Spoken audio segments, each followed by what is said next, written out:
হরে কৃষ্ণ। আমরা এসেছি বৃন্দাবনের ব্রহ্মাণ্ড ঘাটে, গোকুলে, গোকুল মহাবন। এখানে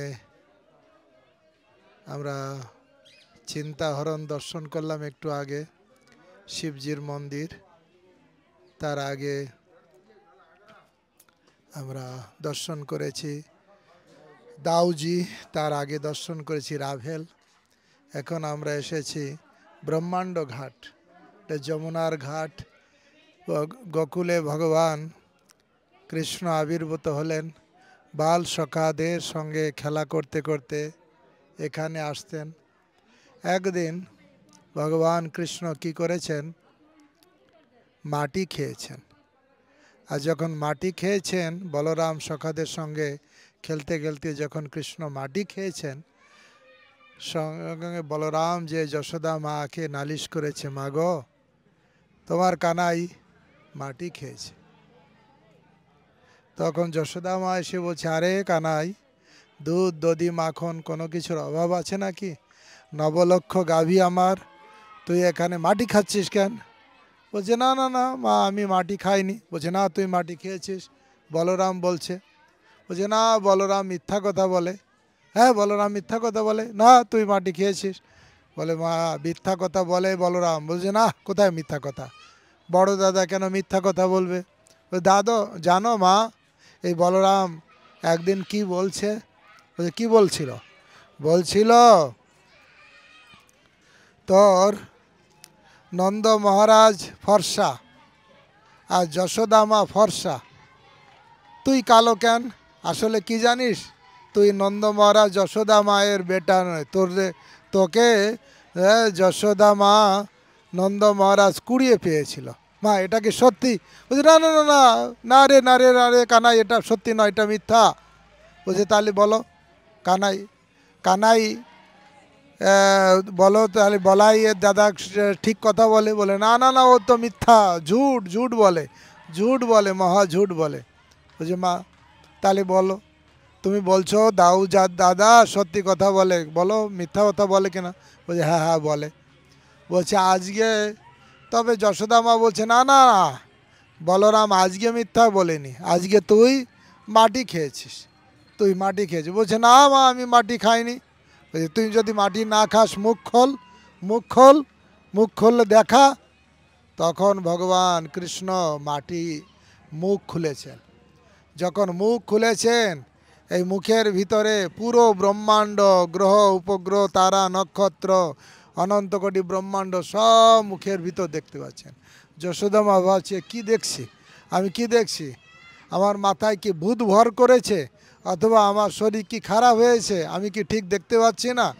আমার কি হয়েছে? এভাবে করে তারপরে বলছে না না, তুই মাটি খেয়েছিস। তারপরে এভাবে ভগবান কৃষ্ণ তার মুখের ভিতরে সমস্ত ব্রহ্মাণ্ড তিনি প্রদর্শন করেছেন। এ থেকে বোঝা যায়, শাস্ত্রে আছে, তুমি সর্বেশ্বরেশ্বর ব্রজেন্দ্রন কুমার, তোমার ইচ্ছায় বিশ্বে সৃজন সংহার। তব ইচ্ছা মতে ব্রহ্মা করেন সৃজন, তব ইচ্ছা মতে বিষ্ণু করেন পালন, তব ইচ্ছা মতে শিব করেন সংহার, তব ইচ্ছা মতে মায়া সিজে কারাগার। সব হচ্ছে ভগবানের ইচ্ছায়। তাই ভগবানের ভিতরে অনন্ত কোটি ব্রহ্মাণ্ড, তার মুখ গম্বরের ভিতরে সব ব্রহ্মাণ্ড যশোদা মাকে দর্শন করালেন। আরও একবার এইরকম ব্রহ্মাণ্ড দর্শন করিয়েছিলেন। সেটা হচ্ছে ভগবান কৃষ্ণ যশোদা মায়ের কোলে আছেন, আর দুগ্ধ পান করার পরে তারপর একটু হাই তুলেছেন, একটু ঘুমের ঘরে হাই উঠেছে, হা করেছেন। আর যখনই হা করেছেন, সঙ্গে সঙ্গে যশোদা মা কানাইয়ের, কৃষ্ণের মুখের ভিতরে অনন্ত কোটি ব্রহ্মাণ্ড দেখেছেন। তো এইটা হচ্ছে ব্রহ্মাণ্ড ঘাট, যেখানে ভগবান কৃষ্ণ যশোদা মাকে সমস্ত ব্রহ্মাণ্ড দেখেছিলেন তার মুখের ভিতরে। এই জগতে সৃষ্টি স্থিতি প্রলয় সব কিছুর মূল হচ্ছে ভগবান কৃষ্ণ, তার ভিতরেই সব। তিনি অনিয়ার অনিয়ান, তিনি ছোট থেকে ছোট হতে পারেন, বড় থেকে বড় হতে পারেন। ভগবান তিনি তার মুখের ভিতরে ব্রহ্মাণ্ড দর্শন করিয়ে তিনি বুঝাতে চাইলেন এ পৃথিবীতে সব কিছু তার হাতের খেলনার মতন। আমরা ভাগবতমে দ্বিতীয় স্কন্ধে শুনছিলাম কিভাবে বর্ণনা করা আছে এই ভগবানের এই সব সৃষ্টি প্রলয় হতে তার হাতের খেলার মতন, হাতের খেলনার মতন। তাই সব কিছু তিনি ইচ্ছা ক্রমে সব কিছু সংগঠিত করেন। সেই ভগবান এই ব্রহ্মাণ্ড ঘাট, এই হচ্ছে যমুনার ঘাট, বিশেষ ঘাট। আর এর পিছনে আছে ব্রহ্মাণ্ড বিহারী ভগবান, ভগবানের মন্দির আছে, ভগবানের নাম হচ্ছে ব্রহ্মাণ্ড বিহারী ভগবান। তা উনি অবস্থান করছেন। আর এই যমুনা নদী, সব জায়গায় যমুনা দর্শন পাওয়া যায় না, এখানে খুব যমুনা খুব সুন্দর যমুনা। রাধারমন মহারাজ বলছিলেন কখনো এই উপরে উনি নিজেই দর্শন করতে পেরেছিলেন, ওপারে কৃষ্ণ বলরামকে খেলতে দেখেছিলেন। তা আসলে এখনও ভগবানের লীলা হয়, সেই সব লীলা হয়। রাধা গোবিন্দ মহারাজ, রাধারমন রাধা গোবিন্দ মহারাজ উনি ওপারে কৃষ্ণ বলরামকে দর্শন করতে পেরেছিলেন একদিন। তাই এখনও ভগবানের লীলা সংগঠিত হয় এই ব্রজধামে। যার ভাগ্যে থাকে, যার চোখ থাকে সেই দেখতে পারে। আমার মতন অন্ধ ব্যক্তিরা দেখতে পারবে না, আমার মতন বাজে কানে শুনবে না। সেরকম বংশী বটে সবাই। আমি একটু আগে জিজ্ঞাসা করলাম একজন মাতাজি, তা বলছে হ্যাঁ আমি কৃষ্ণের বাঁশির ধ্বনি শুনতে পাচ্ছি। তার হাজব্যান্ড কানে দিয়েছে, আমি বললাম শুনতে পাচ্ছেন? বলছে হ্যাঁ শুনতে পাচ্ছি, কিন্তু আমি যখন কান দিলাম আমি তো শুনতে পেলাম না। তাই বাজে কানে বাজে না। আসলে কান যদি ভগবানের কথা শ্রবণ করে করে কান যখন শুদ্ধ হবে, সেই শুদ্ধ কানে ভগবানের বংশীধ্বনি শোনা যাবে। ভগবানকে হৃদয় যখন পবিত্র হবে, ভগবানের কৃপায় হৃদয় যখন পবিত্র হবে আর চোখ যখন নির্মল হবে, প্রেমাঞ্জন চরিত ভক্তি বিলোচনেন সন্ত সদৈব হৃদয়সু বিলোকয়ন্তি।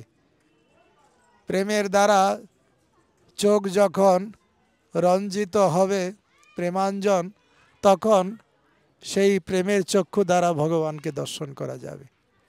তাই ব্রজধাম এই ব্রহ্মাণ্ড বিহারী ঘাট, যেখানে কল্পবৃক্ষ মহান মহান মহাত্মারা সব বৃক্ষরূপে এখানে অবস্থান করছেন, ভজন করছেন ব্রহ্মাণ্ড ঘাটে। এখানে চৈতন্য মহাপ্রভুর পাদপীঠ স্থাপন করার কথা, কিন্তু এখনও সেরকম পারমিশন পাওয়া যাচ্ছে না। আপনারা আশীর্বাদ করুন এখানে যেন চৈতন্য মহাপ্রভুর একটা পাদপীঠ স্থাপন হয়। ভক্তরা চেষ্টা করছেন, কিছু সমস্যা আছে, হ্যাঁ সমস্যা কেটে গিয়ে এখানে যেন চৈতন্য মহাপ্রভুর পাদপীঠ স্থাপন হয়। আপনারা আশীর্বাদ করবেন। হরে কৃষ্ণ। আপনারা দেখছেন ব্রহ্মাণ্ড বিহারী ভগবান, ব্রহ্মাণ্ড বিহারী ভগবান সেখানে আছেন। ব্রহ্মাণ্ড বিহারী ভগবান।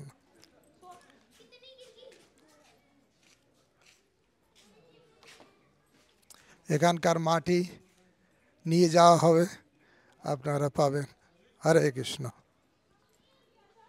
ব্রহ্মাণ্ড ঘাটের মাটি, হ্যাঁ ব্রহ্মাণ্ড ঘাটের মাটি।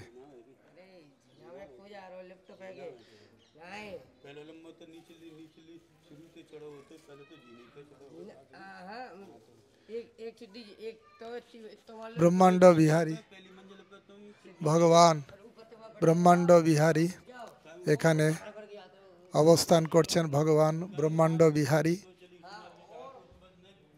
ব্রহ্মাণ্ড ঘাট, আর ভগবানের নাম হচ্ছে ব্রহ্মাণ্ড বিহারী ভগবান। এখানে যমুনার কূলে ব্রহ্মাণ্ড ঘাটে ভগবান এখানে আছেন ব্রহ্মাণ্ড বিহারী।